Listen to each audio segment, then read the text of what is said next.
Hello my dear friends, कैसे हैं आप लोग। उम्मीद करती हूँ आप सब अच्छे होंगे। Chapter number 71, one tool kit, one bleeder, one bear, from the book thief, written by Markus Zusak. कैसे हैं आप दोस्तों, मुझे कमेंट्स में बताइए जल्दी से। नेक्स्ट बुक कौन सी स्टार्ट करूँ मैं। Bye for thank you and thank you. Since his father's recruitment to the army the previous October, Rudy's anger had been growing nicely. The news of Hans Huberman's return was all he needed to take it a few steps further. He did not tell Liesel about it. There was no complaining that it wasn't fair. His decision was to act. He carried a metal case up Himmel Street at the typical thieving time of darkening afternoon. Rudy's toolkit. It was patchy red and the length of an oversized shoebox. It contained the following: rusty pocket knife into one, small torch into one, hammer into two, one medium, one small, hand towel into one, screwdriver into three, varying in size, sky marks into one, clean socks into one, teddy bear into one. Leisure saw him from the kitchen window, his purposeful steps and committed face, exactly like the day he had gone to find his father. He gripped the handle with as much force as he could, and his movements were stiff with rage. The book thief dropped the towel she was holding and replaced it with a single thought: she is going stealing. She ran out to meet him. Rudy, where are you going? Where are you going? Rudy simply continued walking and spoke through the cold air in front of him. Close to Tommy Miller's apartment block, he said. You know something, Liesel? I was thinking, you are not a thief at all. And he didn't give her a chance to reply. That woman lets you in. She even leaves you biscuits for Christ's sake. Christ's sake. I don't call that stealing. Stealing is what the army does, taking your father and mine. He kicked a stone and it changed against a gate. He walked faster. All those rich Nazis up there on grand stress. Gelb stress, heat stress. Liesel could concentrate on nothing but keeping up. They had already passed fraud dealers and were well on to Munich Street. Rudy, how does it feel anyway? How does what feel? How does what feel? When you take one of those books, at that moment she chose to keep still. If he wanted an answer, he did have to come back, and he did well. But again, it was Rudy who answered. Before Liesel could even open up her mouth, it feels good, doesn't it, to steal something back? Liesel forced her attention to the toolkit, trying to slow him down. What have you got in there? He bent over and opened it up. Everything appeared to make sense but the teddy bear. As they kept walking, Rudy explained the toolkit at length and what he would do with each item. For example, the hammers were for smashing windows and the towel was to wrap them up to quell the sound. And the teddy bear, it belonged to Anna Mary Steiner and was no bigger than one of Liegel's book. The fur was shaggy and worn. The eyes and ears had been swinged back on repeatedly, but it was friendly looking nonetheless. That, answered Rudy, is the one master stroke. That's if a kid walks in while I am inside, I will give it to them to calm them down. And what do you plan to steal? He shrugged. Money, food, jewelry, whatever I can get my hands on. It sounded simple enough. It wasn't until 15 minutes later, when Liesel watched the sudden silence on his face, that she realized Rudy wasn't stealing anything. The commitment had disappeared, and although he still watched the imagined glory of stealing, she could see that now he was not believing it. He was trying to believe it, and that's never a good sign. His criminal greatness was unfurling before his eyes, and as the food slowed and they watched the houses, legal relief was pure and sad inside her. It was Gelb Street. On the whole, the houses sat dark and huge. Rudy took off his shoes and held them with his left hand. He held the toolkit with his right. Between the clouds, there was a moon, perhaps a mile of light. What am I waiting for? He asked, but Liesel didn't reply. Again, Rudy opened his mouth, but without any words, he placed the toolkit on the ground and sat on it. His socks grew cold and wet. Lucky, there is another pair in the toolkit, Leisure suggested, and she could see him trying not to laugh despite himself. Rudy moved across and faced the other way, and there was room for Leisure now as well.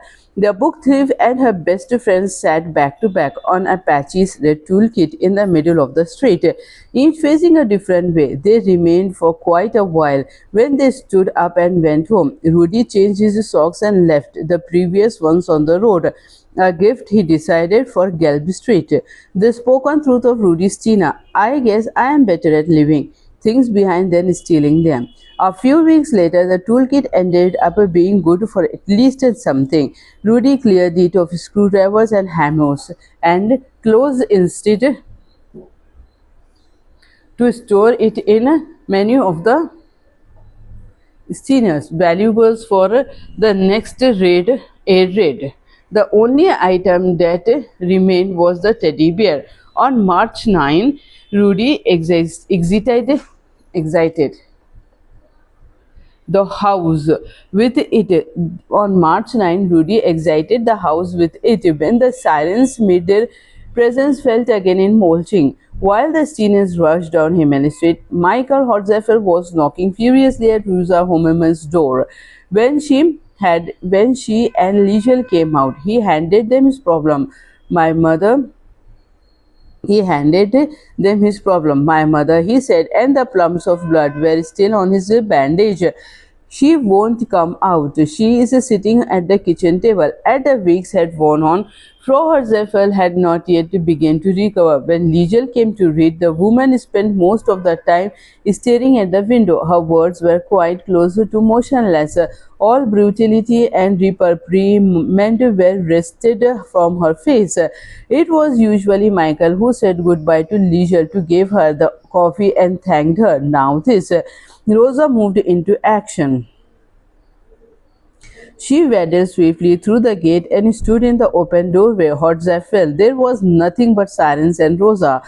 Hotzefeld, get out here, you miserable old swine. Tact had never been Rosa Huberman's strong point.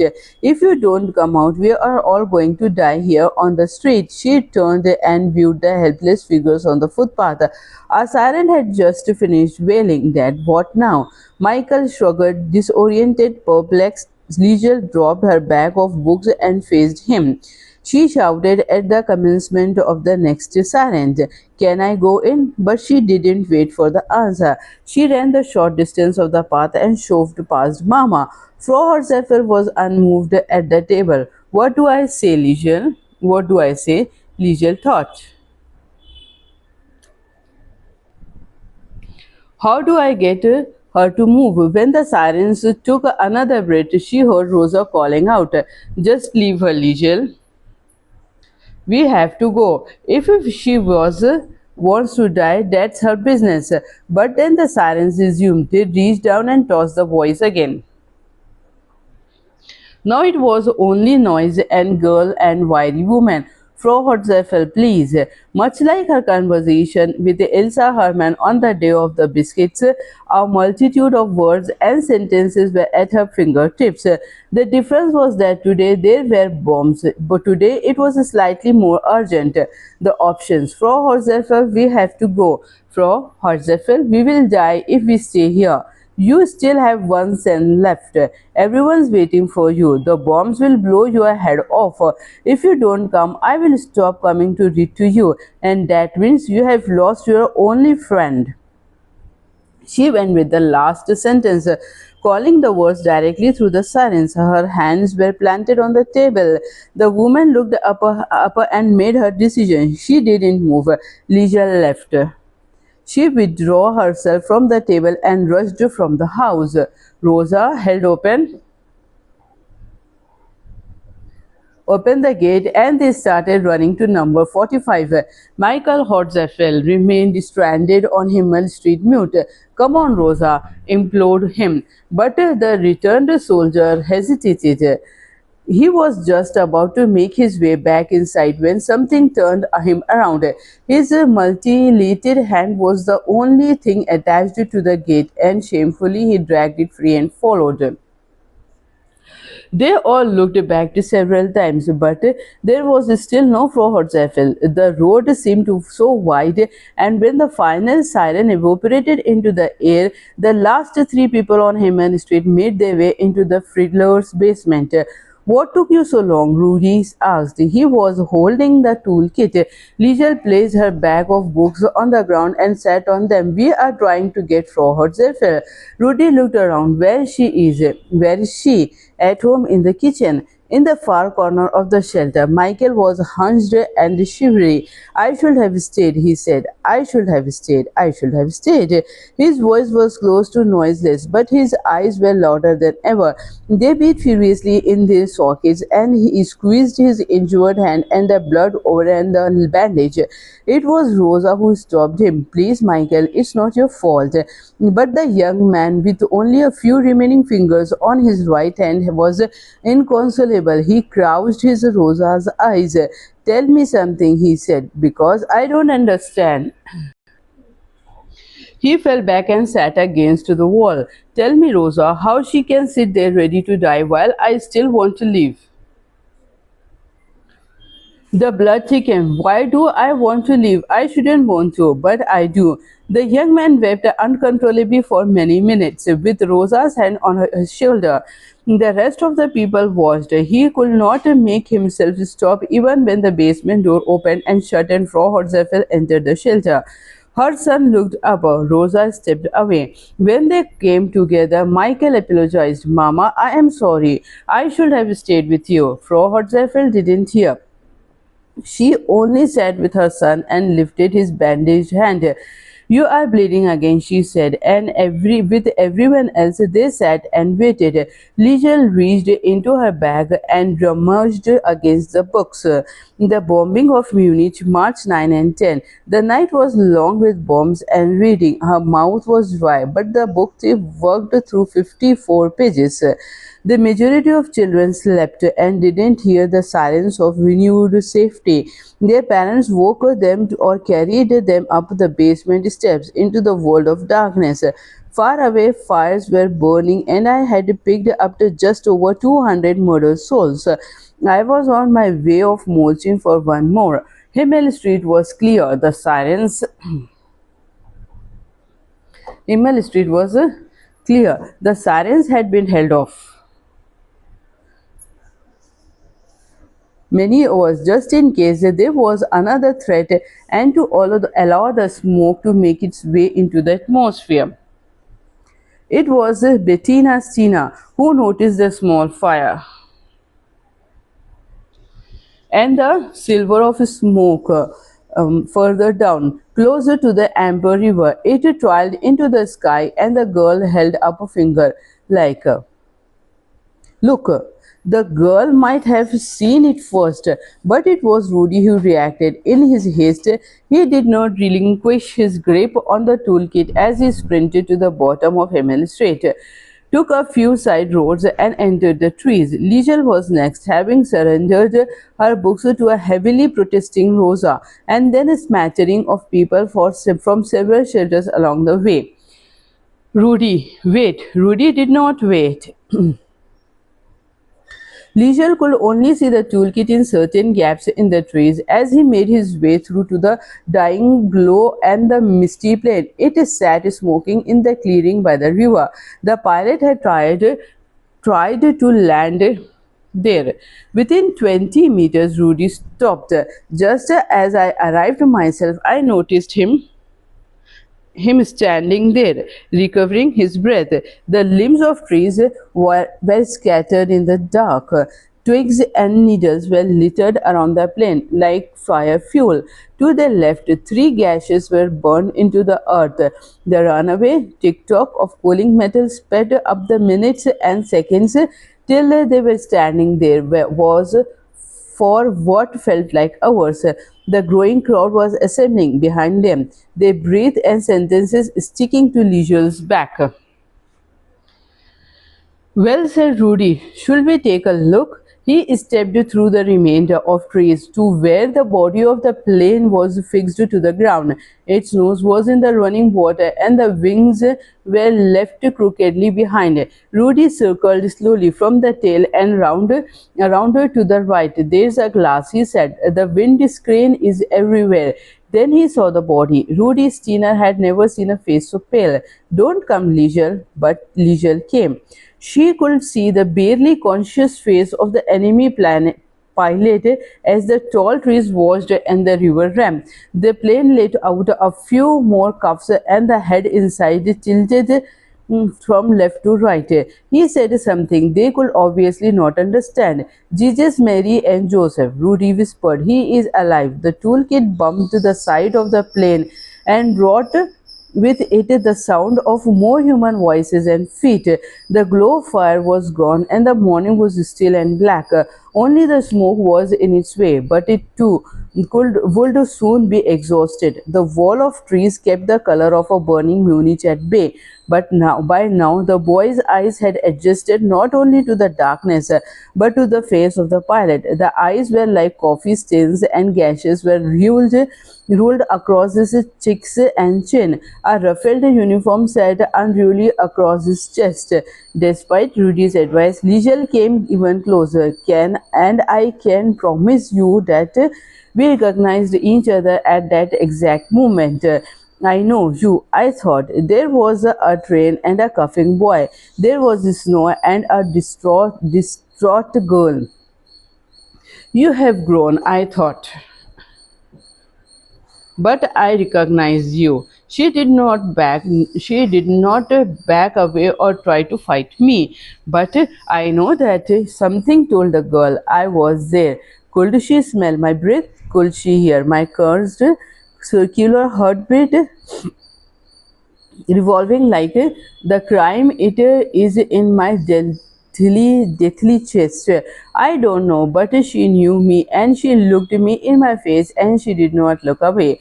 As the sky began to charcoal towards light, we both moved on. We both observed the boy as he reached into his toolkit again and searched through some picture frames to pull out a small stuffed yellow toy. Carefully, he climbed to the dying man. He placed the smiling teddy bear cautiously onto the pilot's shoulder. The tip of its ear touched his throat. The dying man breathed in it. He spoke in English. He said, "Thank you." His straight line cuts open as he spoke, and a small drop of blood rolled crookedly down his throat. "What?" Rudy asked him. "Was that do?" Jesus. "What did you say?" Unfortunately, I beat him to the answer. The time was there and I was reaching into the cockpit. I slowly extracted the pilot's soul from his ruffled uniform and rescued him from the broken plane. The crowd played with the silence as I made my way through. I just stalled free. Above me, the sky eclipsed, just a last moment of darkness, and I swear I could see a black signature in the shape of a swastika. It loitered untidily above. "Hail Hitler," I said. But I was well into the trees by then. Behind me, a teddy bear was resting on the shoulder of a corpse. A lemon candle stood below the branches. The pilot's soul was in my arms. It's probably fair to say that in all the years of Hitler's reign, no person was able to serve the Führer as loyally as me. A human doesn't have a heart like mine. The human heart is a line, whereas my own is a circle, and I have the endless ability to be in the right place at the right time. The consequence of this is that I am always finding humans at their best and worst. I see their ugly and their beauty, and I wonder how the same thing can be both. Still, they have one thing that I envy. Humans, if nothing else, have the good sense to die.